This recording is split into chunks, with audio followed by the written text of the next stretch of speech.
சிறப்பு வாக்காளர் திருத்தம்னு சொன்னாங்க. இது எங்க இருக்குது? 1 கோடி வாக்கை எடுக்கிறது எப்படி திருத்தம்?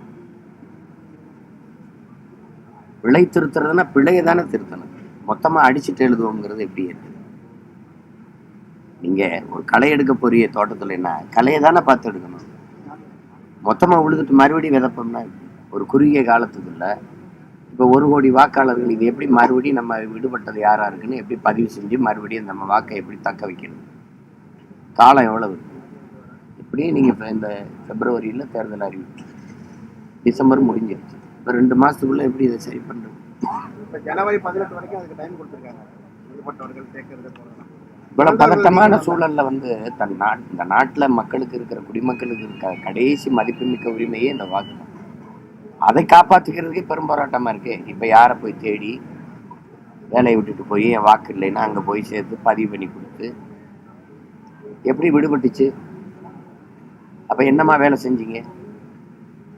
சரி பார்க்கிறேன்னு நீங்களே எப்படி 1 கோடி வாக்குங்கிறது எவ்வளவு பெரிய எண்ணிக்கை? அது எவ்வளவு பெருத்த எண்ணிக்கை? எத்தனை தொகுதி இது? அங்க 81 லட்சம் வாக்கு எடுத்தீங்க. பீகார்ல 81 லட்சம் வாக்குல அதிகப்படியா இஸ்லாமியர் வாக்கு எடுத்தீங்க.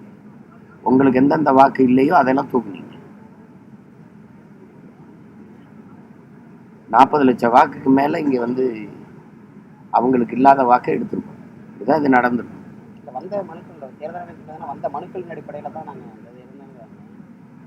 நீங்க சொல்றது என்ன? ஒருவர் 2 வாக்கை பதிவு செய்யறாரு, 2 இடத்துல வாக்கு வச்சிருக்கிறாரு, அதை கண்டு நீக்கணும். இறந்தவர்களுக்கு இன்னும் வாக்கு இருக்குது, அந்த இறந்தவர்களுக்கு வாக்கு பட்டியலிருந்து நீக்கணும். அவங்க இறப்பு சான்றிதழை ஒப்படைச்சிருப்பாங்க, அதை வச்சு நீக்கி விடணும். இவ்வளவுதானே இது ஒரு எளிய வேலை.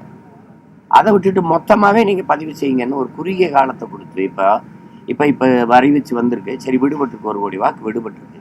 இன்னும் ஒரு 6 மாசம் இருக்குன்னா மக்கள் அதை பதிவு பண்ணுவாங்க. ரொம்ப குறுகிய காலமா இருக்கு.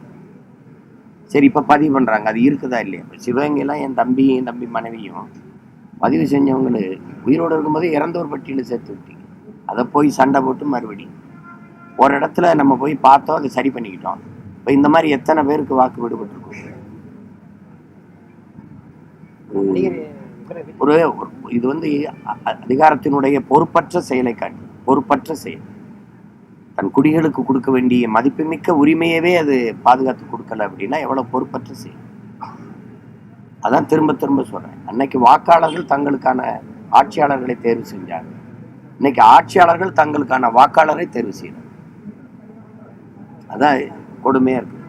விஜய் சொல்லியிருக்காரு, களத்துல இருக்கிறவங்களை பத்தி பேசுவோம். நம்ம களத்துல இல்லாதவங்க அது களத்துல இருக்கிறவங்க, ஈரோடு கடப்பாறை களத்துல இருக்கிறவங்களை பத்தி பேசுவோம். களத்துல யார் இருக்கா? களத்துல யார் இருக்கா? கட்சி ஆரம்பிச்சு விக்கிரவாண்டி தேர்தலில் நிக்காம ஏன் போனாரு? கட்சி ஆரம்பிச்சு ஈரோடு கிழக்குல அதே அங்க கடப்பாறை இருந்துச்சுல, அங்க வந்து நிக்க வேண்டியது. கடப்பாறை பிறந்த ஊர்ல திமுகவும் நாம் தமிழர் கட்சியும் தானே மோதிச்சு ஈரோடு கிழக்குல. எல்லாரும் போயிட்டாங்களே. இந்தியாவை ஆண்டு கொண்டு இருக்க பாரதிய ஜனதா வரல, ஆண்ட அதிமுக வரல. களத்துக்கே வராதவர் களத்தை பத்தி பேசுறதா ரொம்ப நகைச்சுவையா. களத்துக்கு ஏன் வரல?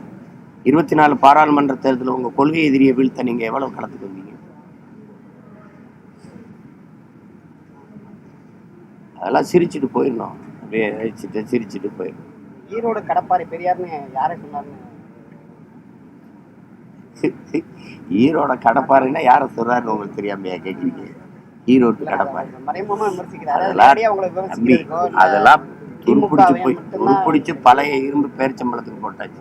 நீங்க போய் கடப்பாறை இன்னும் கம்பின்லாம் சொல்லிச்சிங்க. என்னடா துருப்பிடிச்சு பழைய இரும்பு பாத்திரங்களுக்கு பேரிச்சம்பளம்னு அதை தூக்கி போட்டாச்சு. இதெல்லாம்